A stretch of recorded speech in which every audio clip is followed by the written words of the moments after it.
how does this all fit together? What am I supposed to be doing with my life? My career as a creative has been a wild ride. Like, I've worked as a high school audio video teacher, I've done some web design, I've had so many entrepreneurial endeavors, and I've also been on movie sets. And most recently, I've had some really cool opportunities as a Bookish influencer. And that's all cool. Like, I've really been enjoying it. I'm really grateful. However, having all these different passions and skill sets can be a little overwhelming. Like, great. It is great that I can make my own website. It is great that I can make my own clothing, right?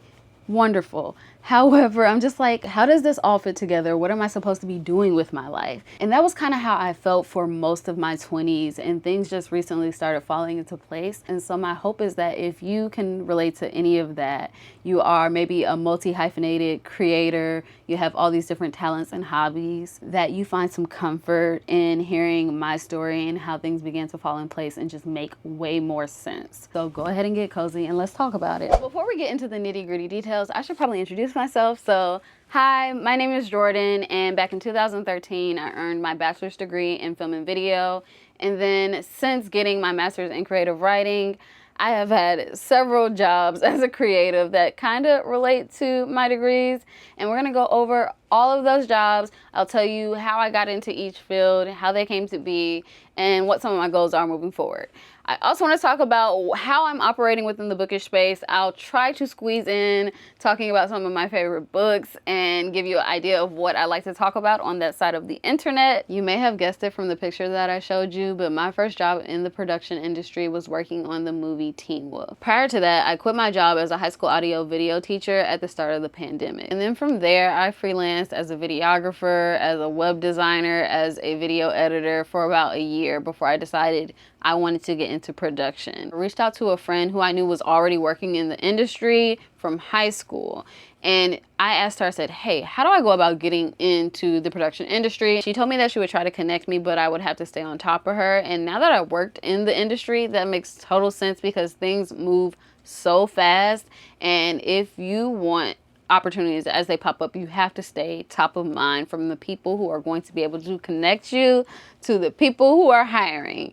I learned that lesson the hard way, and as far as missing out on opportunities because someone was like, oh, I didn't even know you were in that city. I wish I would have known. Someone that I could have easily been checking in with and letting them know what I got going on and what I'm looking to do. Learn from my mistakes. Once you have your connection within the industry, stay on top of it. You have to check in and do it in a way that feels natural to you. So I was freelancing on a show called Lawmakers for GPB, and eventually I got a call from my friend and she was like, hey, are you interested in being an office PA on a show for Paramount? And I was like, heck yeah. So she connected me with the production coordinator. The production coordinator is a really good person to know because that is essentially who is hiring everyone for the office. They're also going to be really well connected for people on set. So no matter what job you're interested in, the production coordinator is a good person to know. So I had my interview with the production coordinator. We hit it off instantly and I had to make a decision. I would be taking a major pay cut to leave and go work on the movie Teen Wolf. But I also knew that this was a once in a lifetime opportunity.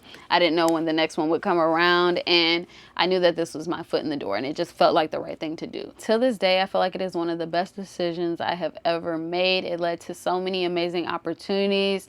From working on Teen Wolf, they immediately went into the TV series, which was also with Paramount, Wolfpack. And while working on Wolfpack, I started as an office PA. So I continued as an office PA, but then eventually we got to the last episode and one of the producers asked if I could leave the office and go on to work as the director's assistant, which also happened to be the showrunner. The showrunner was Jeff Davis. He is the creator of Teen Wolf, Wolfpack, and Criminal Minds. I was freaking out, geeking out, all the things, because Criminal Minds is crazy when you think about it.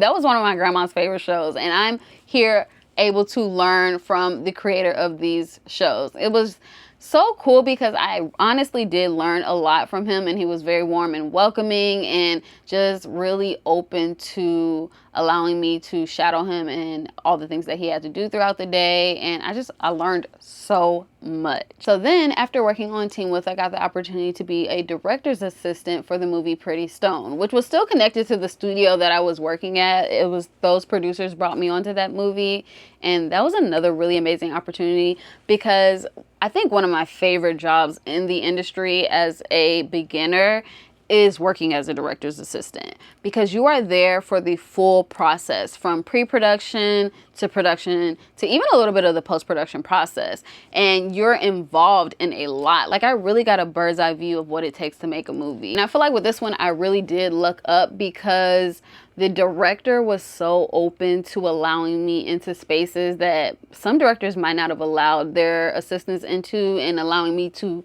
have input in ways that a lot of directors would not dare allow. Like, I felt like I had a voice on that production, and I don't know, it was just such a cool experience. Like, I was exposed to so much. Like, I was exposed to scouting locations, choosing props, making edits to the script, like all those things, and it was just really cool. And I also really appreciate that this director didn't have a problem with giving me my props when props were due. Like, I didn't have to guess whether or not I was doing a good job or not. She has been with me day in, day out. I could not have done it without her.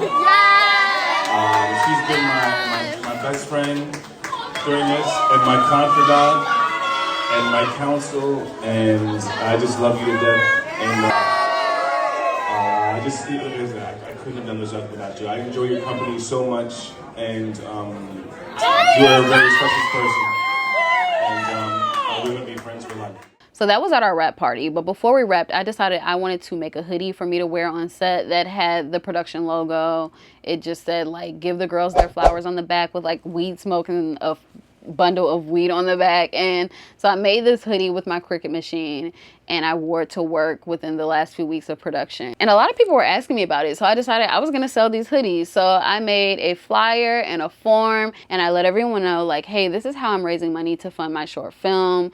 And people were so on board to support. It was just very serendipitous. Like, this was supposed to be the way it played out, and that is a theme of my creative career, I swear. So I make these hoodies. I have a lot of my friends get on board with it. They're helping me to promote it around set. Like, they are as excited as I am. I had one of my friends, Anya, who works in sound, and Brittany, who was a producer's assistant, come over to help me finish making the hoodies, because it ended up being over 100 orders of hoodies, and they also ended up working on the short film once we were able to raise the money. It was just a really cool experience as far as how that played out.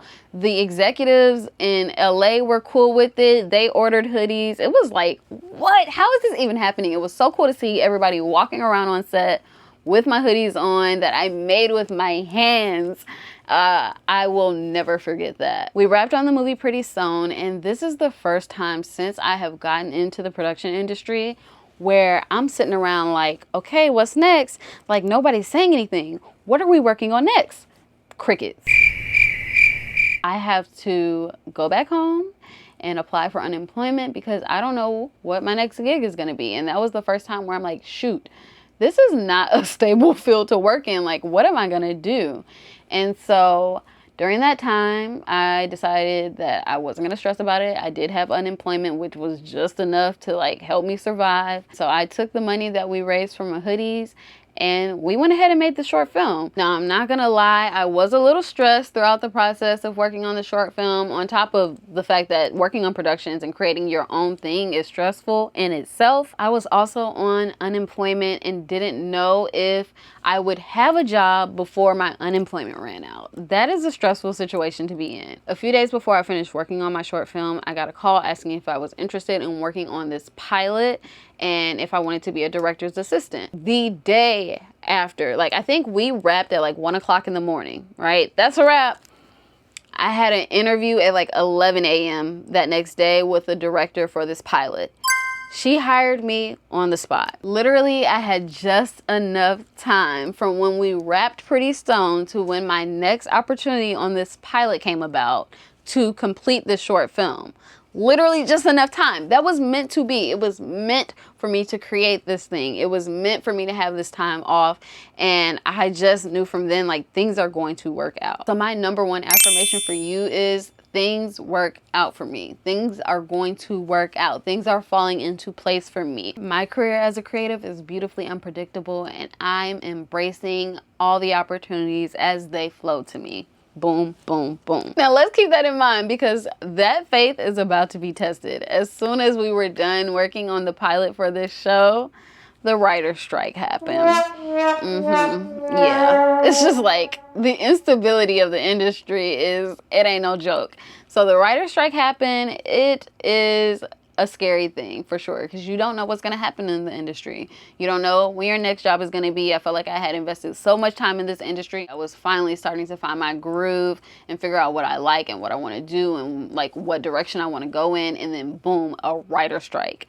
So the writer strike is actually what got me into reading. That's when I started reading more. During that downtime. Now, I did have one opportunity during the writer's strike. It was to work on a movie called Divorce in the Black for Tyler Perry's studio. That was a really cool opportunity. That was my first time working for Tyler Perry, and it was really cool. I enjoyed it. But after that, it was crickets, and my lease in Atlanta was ending. I didn't know when our next job was going to be, so I decided not to renew my lease, and I moved back home with my mom. And that was a really tough decision, like, especially at my age. I think at the time I was probably, 33? It just felt like I was taking so many steps backwards. And I still struggle with that, like feeling like I took a huge leap backwards. But also, so much has happened for me, particularly in the bookish space, that wouldn't have happened if I hadn't left Atlanta. During this time, I was working as a social media manager for a political campaign, and I had a lot of free time, so I really began to read a lot more. Like, I was already reading a few fiction books here and there, a lot of nonfiction, unfortunately, but I just really like dove into the deep end when it comes to reading fiction, and it helped me to cope with the chaos that I was dealing with the uncertainty, and I began to post on Book Tag, and I loved it. I'll show y'all my first video that I ever posted on Book Tag. Huh? Wait. How?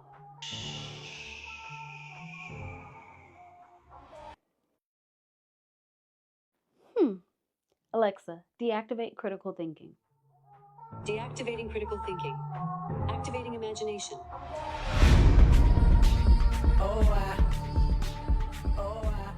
It was just like, I need to talk about this, like I need to express how much I am enjoying reading these books. So I continue to post pretty consistently, and I realized like I really like this. Like, it's my favorite creative outlet right now, and I really enjoy connecting with people in this space. I really felt like I was building community, and it's crazy because I'm talking to strangers on the internet about fictional characters, and I felt like I knew them.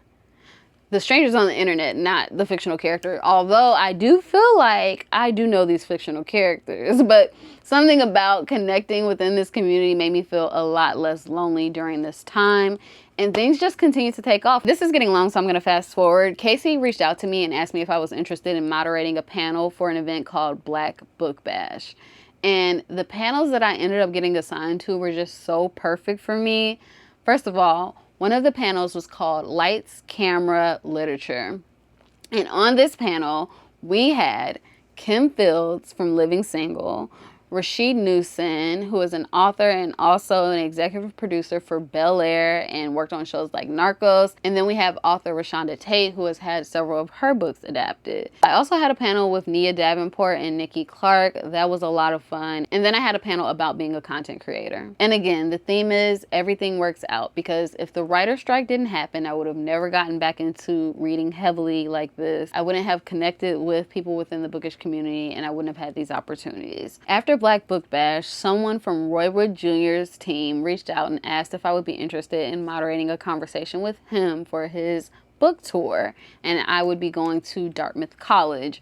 That is a crazy opportunity. Like, I'm now getting paid to go and do these things. That is mind-blowing to me. And again, the biggest lesson is that I have to trust that I am exactly where I need to be. And the last and most recent stop on this crazy ride is that I met one of my now closest friends via Book Talk. And as our friendship continued, we began sending voice memos back and forth. We met up for coffee, and sometime in October, I asked her, hey, do you think it's too late for us to plan a Bookish Galentine's trip to New York? And from there, it just kind of took off, and we started planning this trip. And long story short, we ended up having a bookstore crawl in New York, and it was sponsored by HarperCollins, which is the craziest thing that has happened to me in this space.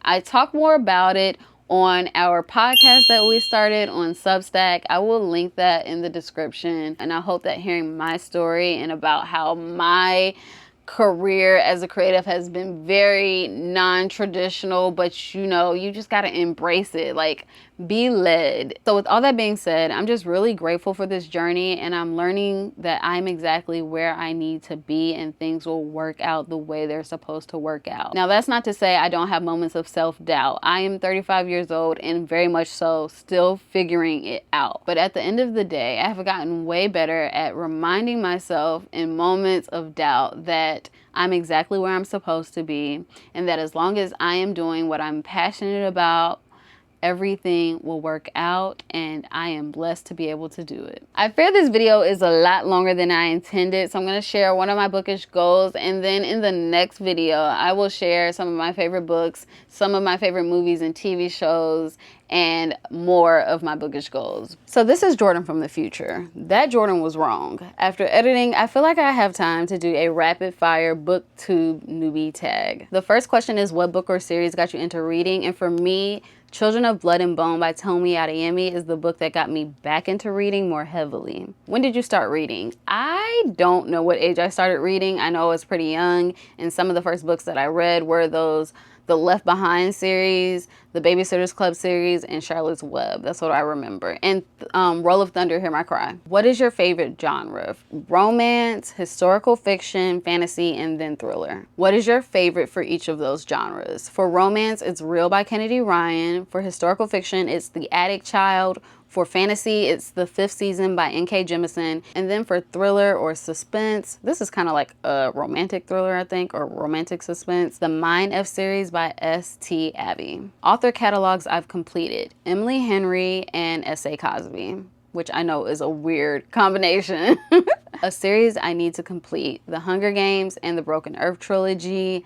I am obsessed with the Hunger Games movies. I only read the first book when it first came out, and I haven't read any since. Favorite place to read: in the backyard when the weather is right and there aren't too many mosquitoes out. And here are some bonus facts. My favorite movie of 2025 was Sinners. My favorite TV show is Paradise. And one book I'm really looking forward to reading this year is Score by Kennedy Ryan. The one thing I wanted to let you all know is that a major goal of mine is to get to a point where I'm consistent enough to be a full-time, and it's so crazy to say this out loud, but I have to be a full-time bookish creator, so that by the time I go back to working in production, I don't have to worry about the fear of what will happen if there's another strike or if there's another gap in between productions. That is a major goal of mine. I just want to be able to make an income off of what I love doing, which is talking about books, movies, and TV shows. So I will definitely give you all a behind the scenes look at how that comes to be, hence Jordan BTS. By the way, I'm giving myself 90 days to do this, which is when the project that I'm working on comes to an end. So I have 90 days to become a full-time bookish creator. If you're interested in following along for this journey, please go ahead and subscribe and stick around. I'll see you the next time.